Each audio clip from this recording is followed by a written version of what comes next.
Magandang araw sa inyong lahat. Ayan, meron akong gustong i-share sa inyo dahil ito talaga ay isa sa pinakasulid na ages fan or isa sa mga ka-ages talaga natin. Na-appreciate ko talaga siya, guys. Bakit ko siya na-appreciate? Watch natin yung video niya. Pakinggan nyo ah. Kala ko ikaw ay akin, ito sa ating paningin.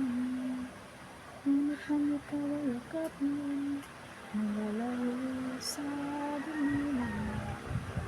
Inayos ko mapalapit sa'yo, inayos ko malaman mo ang mga paghihirak ko, maniwala lang sa'yo.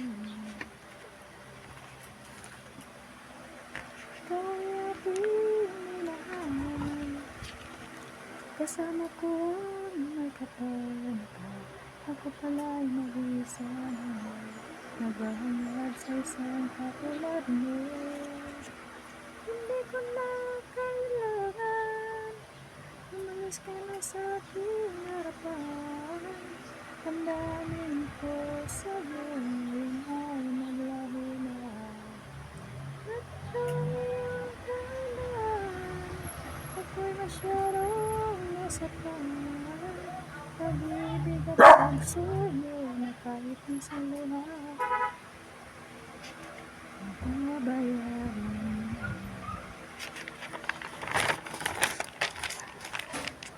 Tingnan mo ang katotohanan, di tayo pare-pareho laban. May damdamin din nasasaktan, ang puso mo'y nasaan. Kaya pininahan, kasama ko ang may kapal. Ako pala'y nag-iisa naman, naghahangad sa isang katulad mo. Hindi ko na kailangan, umalis ka na sa aking harapan. Tandaanin ko sa'yo, ngayon ay naglaho na. At ito ang iyong tandaan, ako'y masyadong nasaktan. Pag-ibig at pagsuyo na kahit nasa lahat, pagbabayaran. Ito nang nangyaraan, ayaw ko nang tumingin, ayaw ko nang managamin, nasasaktan ang damdamin. Ayaw ko nang mangarap, ayaw ko nang tumingin, ayaw ko nang manalangin, nasasaktan ang damdamin. Ilong ng buhay, ako lang pala'y sa pag-ikot, ngayon ako ay nasa ilalim. Bakit ngayon nasa ilalim pa rin? Kulong ng buhay, patuloy pala'y sa pag-ikot, ngayon ako ay nasa ilalim. Sana bukas nasa ibabaw naman.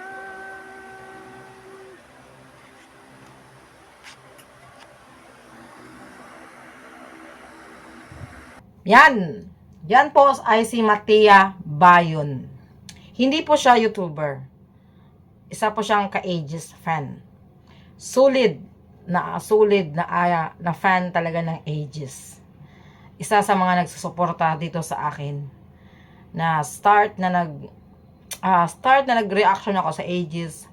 Madalang siya magko-comment sa aking mga videos, pero lagi siyang pumupunta sa live stream ko talaga.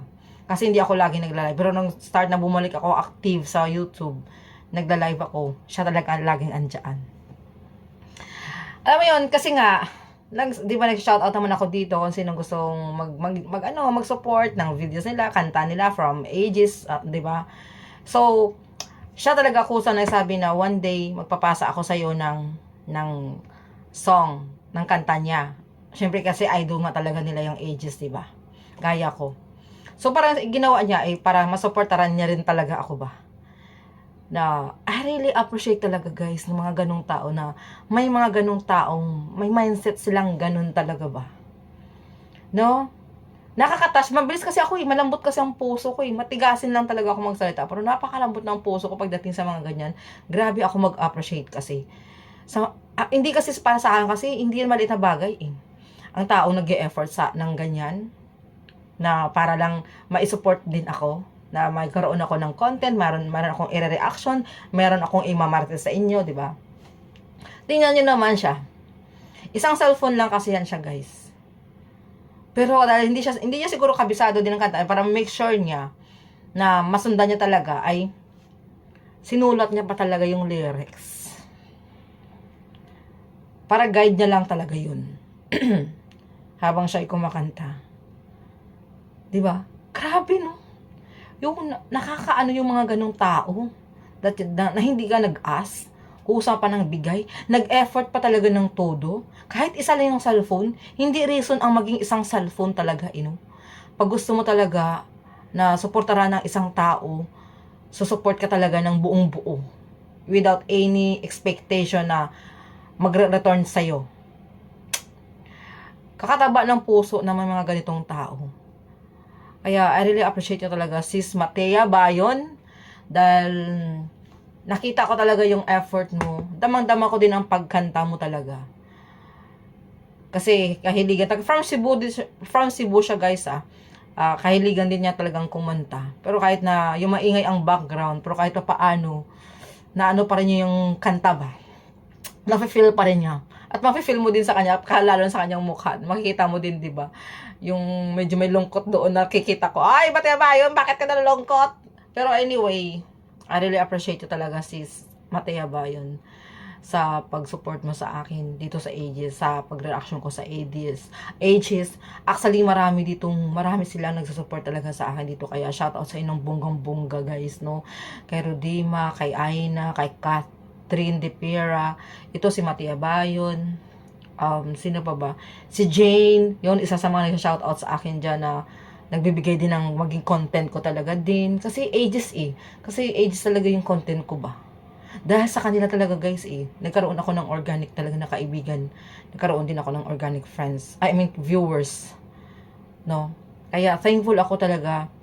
Makikita mo talaga, iba talaga kasi pag nakakuha ka ng organic na viewers at kaibigan, iba talaga guys. Kaya na-appreciate ko yan sila. Ang dami naman nila, hindi ko na ma-shoutout lahat. Si Bornox, si Rod, sino pa yun? Nakalimutan ko pangalan, basta marami pa dyan sila sa nagko-comment sa akin. Kaya I really appreciate nyo talaga ng bonggang-bongga. Alam nyo kasi siguro dahil ako'y ma-appreciate lang talaga ang tao. Ay, ito ba nung pinanood ko ito kay Matea Bayon? Na-touch talaga ako ba? Kasi guys, hindi madaling magsulat talaga sa totoo lang. Sa panahon ngayon, nakakapagod na talagang magsulat. Kahit ako, tatawanan ako ng best friend ko na magsulat kasi hindi ko na masulat talaga ng tama. Nasanay na tayo sa cellphone. Tapos, busy, parang madalang ako makahawak ng ballpen at saka papel dito. Yung sulat ko mismo, hindi ko na maintindihan. Pero talagang, hindi madaling magsulat. Sa totoo lang. Pero, tingnan mo siya. Ginawa niya talaga yung best niya na mag-support talaga sa akin. Kasi at this today, talaga sabi ko kahapon wala akong na-post na content is because I'm very busy talaga ba. Marami akong gustong gawin pero hindi ko nagawa. Ito ngayon saglitan lang, umupo lang ako dito para magawa ko lang tong reaction at makapag-upload habang ako ay nagluluto. So yun lang. Grabe. Ang suporta talaga ng ka-Aegis fans. Thank you so much mga ka-Aegis fans talaga guys, no. Anyway, ito na para hindi na mahabang ating video. Ayan, si Matea Bayon. Thank you so much. Sisi Love sa iyong support. Thank you and have a good day. Bye.